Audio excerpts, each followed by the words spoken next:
नमस्कार दोस्तों, आज के हमारे इस वीडियो में हम आप सभी के लिए गरुड़ पुराण की कहानी लेकर आए हैं। गांव के किनारे एक पुराना पीपल का पेड़ था। शाम ढल चुकी थी, हल्की हल्की ठंडी हवा चल रही थी।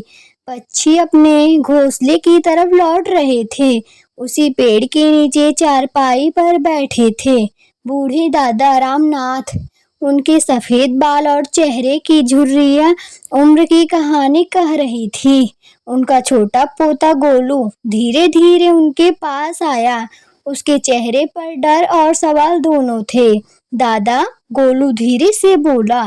दादा ने प्यार से पूछा, क्या हुआ बेटा, बड़े उदास लग रहे हो? गोलू बोला, दादा, आज गांव में जो काका जी मर गए, उनको सब लोग लकड़ी पर रख कर जला रहे थे। दादा, मरने के बाद इंसान को चिता पर क्यों जलाते हैं? क्या उनको दर्द नहीं होता?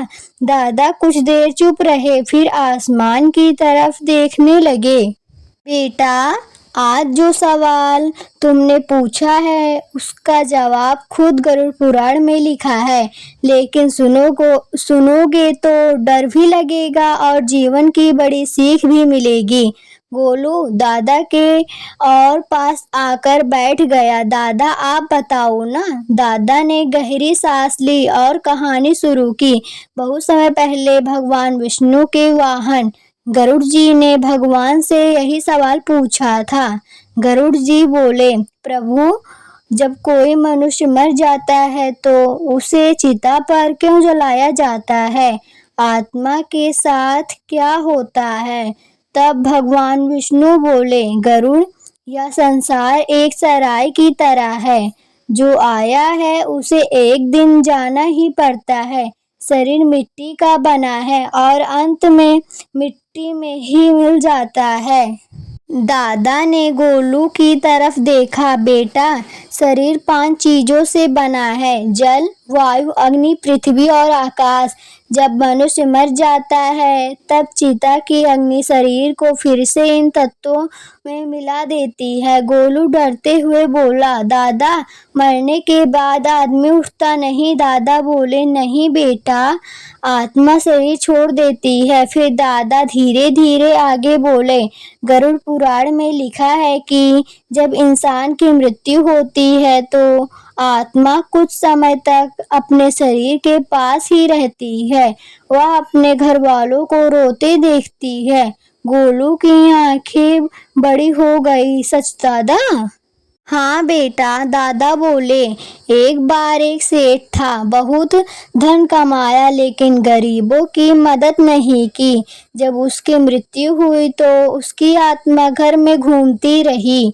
वह अपने बेटों को रोता देख रहा था लेकिन कोई उसकी आवाज नहीं सुन पा रहा था। आत्मा चिल्लाई, मैं यही हूँ, मुझे बचाओ, लेकिन कोई नहीं सुन सका। तभी यमदूत आए, काले वस्त्र, बड़ी बड़ी आंखें। उन्होंने आत्मा से कहा, चलो, अब तुम्हारे कर्मों का हिसाब होगा। आत्मा डर गई। वह बोली, मुझे मत ले जाओ, लेकिन यमदूत बोले, अब समय खत्म हो गया। गोलू डर गया। दादा, सच में यमदूत आते हैं?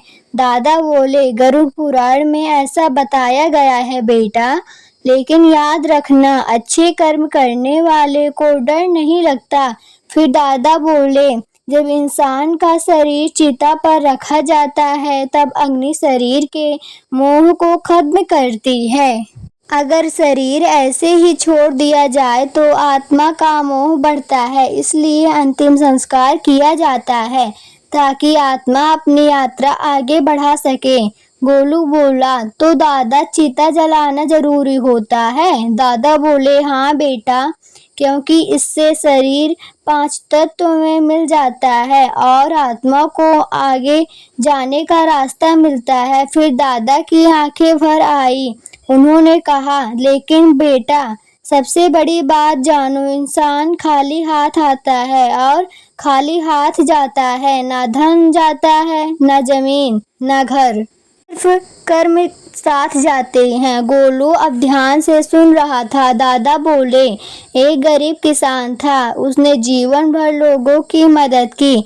जब उसकी मृत्यु हुई तो गरुड़ पुराण के अनुसार यमदूत नहीं बल्कि दिव्य दूत उसे लेने आए। उन्होंने कहा, तुमने अच्छे कर्म किए हैं, चलो तुम्हारे लिए अच्छा मार्ग तैयार है। गोलू बोला, दादा मतलब अच्छे लोग नहीं डरते। हाँ बेटा, जो दूसरों का बुरा करते हैं, झूठ बोलते हैं, लालच करते हैं, उन्हें अपने कर्मों का फल मिलता है।